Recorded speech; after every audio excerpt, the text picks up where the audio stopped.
otro escándalo en Tláhuac, derivado de lo que ocurrió inicialmente.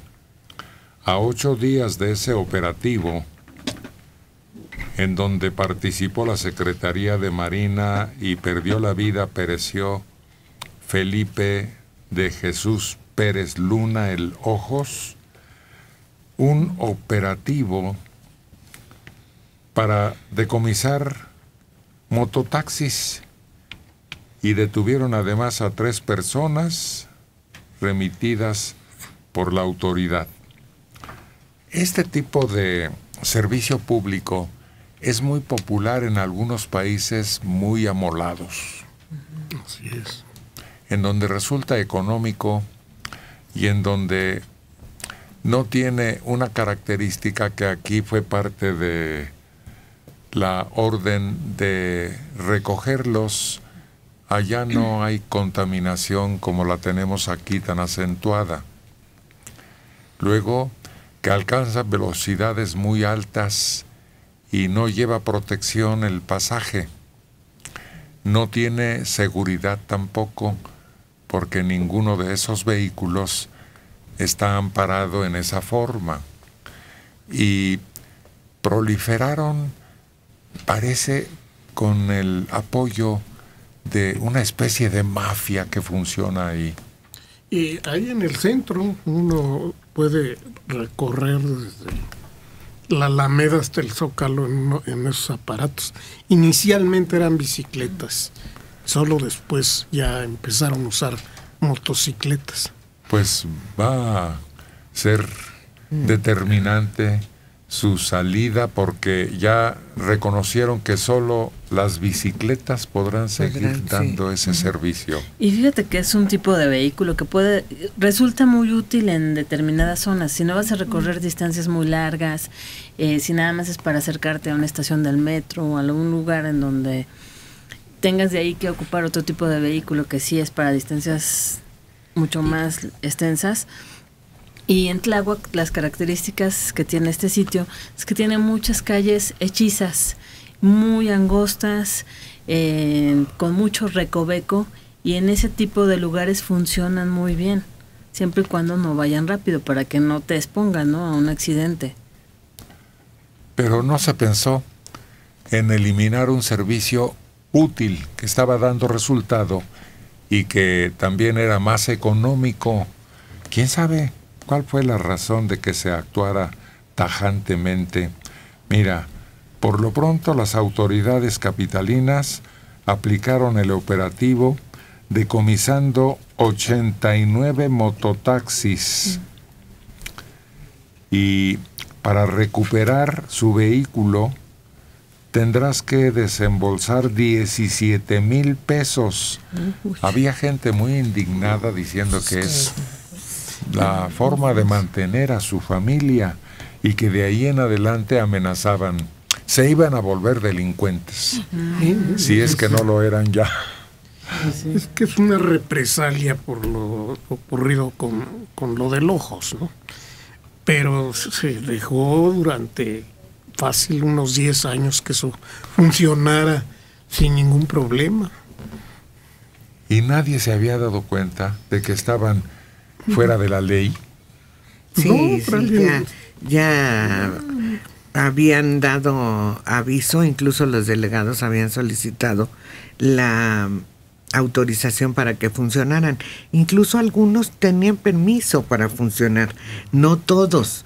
Los que detuvieron ayer son los que no pudieron acreditar el permiso ante vialidad de la delegación para funcionar. Y es que al parecer algunos de ellos ni siquiera pudieron acreditar la propiedad de la moto, ni siquiera eso. Entonces, claro que los tenían que detener, claro que no deben propiciar que eso siga funcionando, porque el día de un accidente, que alguien fallezca, ¿a quién buscas? ¿A quién le echas la culpa? ¿A quién responsabilizas? Se dice que al menos 15,000 unidades de esta naturaleza dan servicio en toda esa área. En Xochimilco, en Milpalta, en Tláhuac y no sé en qué otro lugar.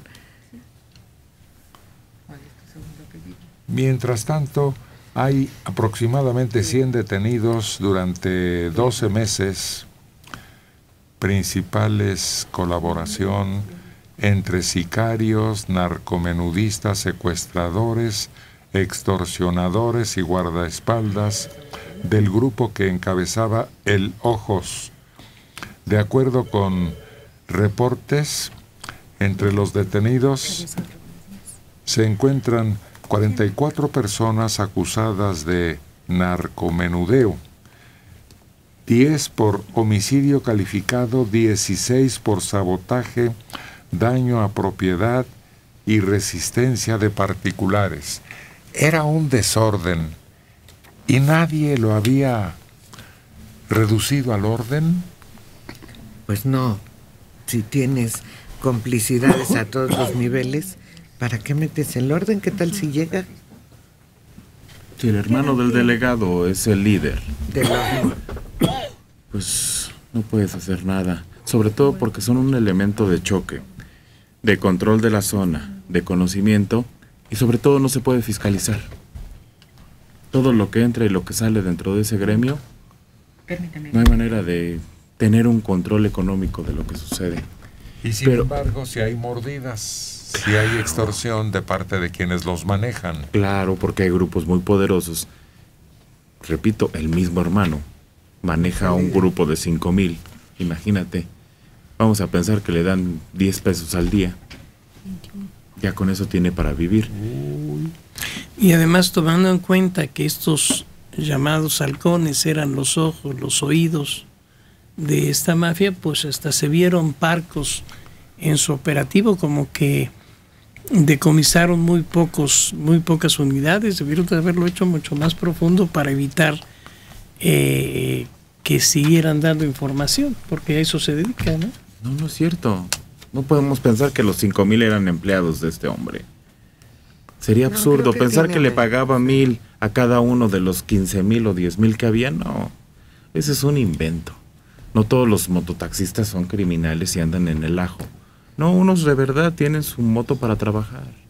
Ahora, aquí hay un testimonio, miren, a ver, Dulce. De Nezahualcóyotl, 52 años, Judith García Juárez. Aquí también hay demasiados mototaxis y bicitaxis, pero muchísimos.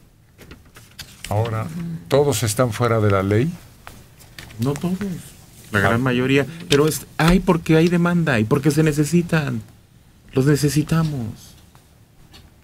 Sí, pero se convierten en eso, en el riesgo de una, esa palabra fea, mafia.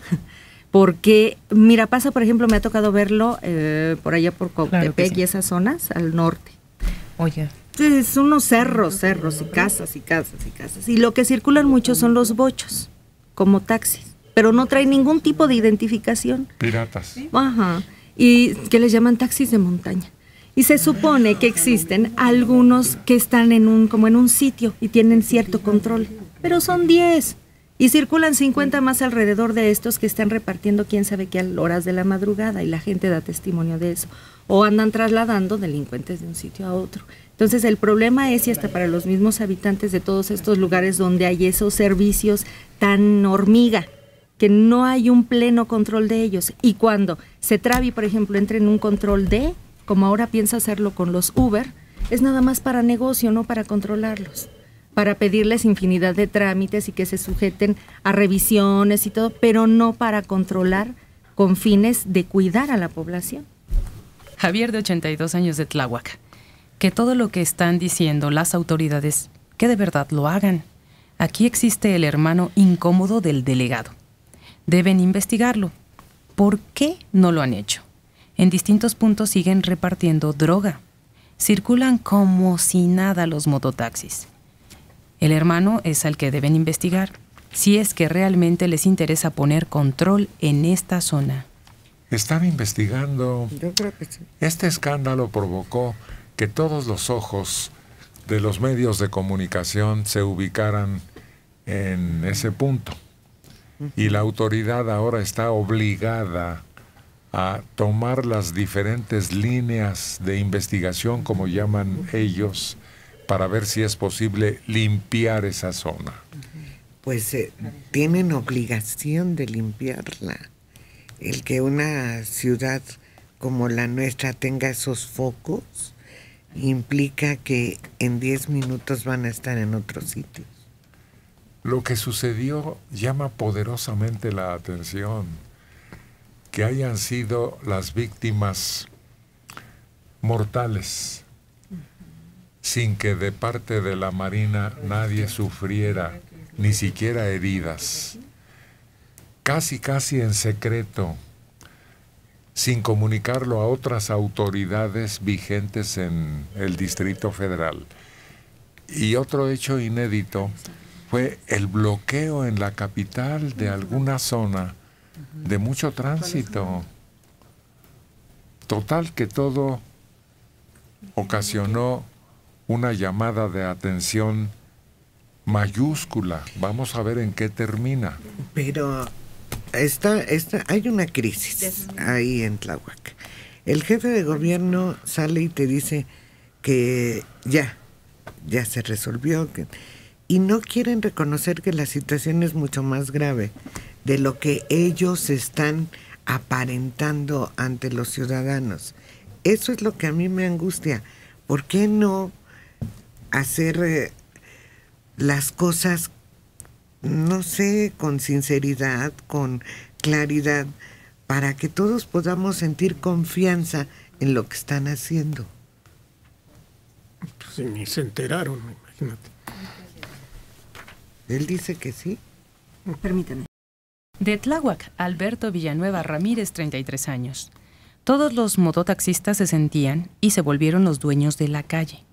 Manejan en sentido contrario, a toda la velocidad que pueden, sin importarles si llevan niños o personas mayores. Se meten en sentido contrario en las calles. Empezaron a usar carritos de golf sobre Avenida Tláhuac, lo que ocasiona un grave congestionamiento. Pues sí, al final se sienten impunes ante cualquier obediencia, respetando el tránsito. Es que al no estar prohibido está permitido. Ese es el problema. Como no está regulado, si cuando surge el primer mototaxi, lo regulan, le dicen por dónde puede circular, bajo qué circunstancias, qué tipo de pasaje puede trasladar, todo eso, a qué velocidad, todo eso, pero con el primero que empezó a circular en cualquiera de esas calles, pero cuando lo que no tienes prohibido lo tienes permitido. Sí, además debería haber una lista elemental. Claro. Para identificados plenamente, sí, hacerlos responsables de ese servicio público. Y que tuviera un espacio restringido, porque si en Avenida Tláhuac, circulando uno de esos vehículos junto a camiones de carga, camiones de pasajeros, vehículos particulares, hoy es un riesgo. De Coyoacán, Enrique Argüello, 69 años. Yo sé que ustedes no ocupan las mototaxis, por eso no saben del beneficio que nos genera. No debemos generalizar. Los usuarios lo requerimos, porque acá en la colonia Emiliano Zapata, cuando ya no pasa el metro, siempre encontramos una mototaxi y me deja a una cuadra de la casa. No todo el servicio es malo y por favor, no satanicen este servicio. Yo creo que por el contrario debería popularizarse. Cuando tiene uno una apuración, no sé si les ha ocurrido, ya quisiera que el de la bicicleta o el de la moto me diera un aventón, porque me apresuro en llegar a donde me resulta imposible por el tránsito. Nosotros tenemos una experiencia curiosa, la pulmonía. La de Sinaloa. No, hay diferentes puntos en donde se utiliza una camionetita de redilas que se vuelve transporte público. Sí, y por ejemplo en Manila, estas transportes, motocamiones, las adornan de una manera excesiva, parecen altares barrocos. O árboles de Navidad. Y va el motociclista, pero es un camión casi formal lo que lleva arrastrando. Pero yo no dije que yo no estaba satanizando el servicio. A mí me parece que puede ser muy útil, sobre todo en esta ciudad en la que ya no cabemos, puede ser muy útil regulado. Que el vehículo esté debidamente registrado, que el conductor esté debidamente identificado y que las medidas de seguridad mínimas para el transporte de pasajeros estén perfectamente claras para no correr riesgos. Pues eso es lo que se espera. Hay lugares, principalmente islas habitadas, ya en tal forma que ellos volvieron muy popular el carrito de golf para transporte de público. No, lo que se decía aquí es que no nos arriesguemos a subirnos a un transporte que no esté oficialmente registrado, porque ahí es en donde se cometen robos, en donde se cometen violaciones, y es lo que se mencionaba aquí. Las que se detuvieron fueron un número mínimo a todo el número que sí está circulando y que se supone que sí está en orden. Pero fíjate, en nuestra ciudad hay muchas zonas que han sido habitadas en forma irregular. Entonces las calles no están ni siquiera bien formadas. Es cierto que estos vehículos tienen un fácil acceso a este tipo de zonas. Hay lugares muy prácticamente escarpados en Acapulco, por eso el taxi Volkswagen fue el rey, porque puede subir y bajar por lugares muy sinuosos, prácticamente montañosos. También en Taxco existe esa situación. Sí. Y ahí en Acapulco había un servicio de alquiler y renta en los dos sentidos de vehículos de jeeps. Y era la señora Saad, que fue secuestrada y asesinada en Acapulco. En Taxco, los taxis formales, normales, no son eficientes porque debido a las subidas y a las bajadas, si son de velocidades, hay que cambiar el embrague cada 6 meses, igual los frenos por las pendientes tan grandes. Entonces se tienen que buscar otro tipo de vehículos alternativos para volver más barato el transporte, porque si no es muy caro, porque el vehículo normal sufre mucho.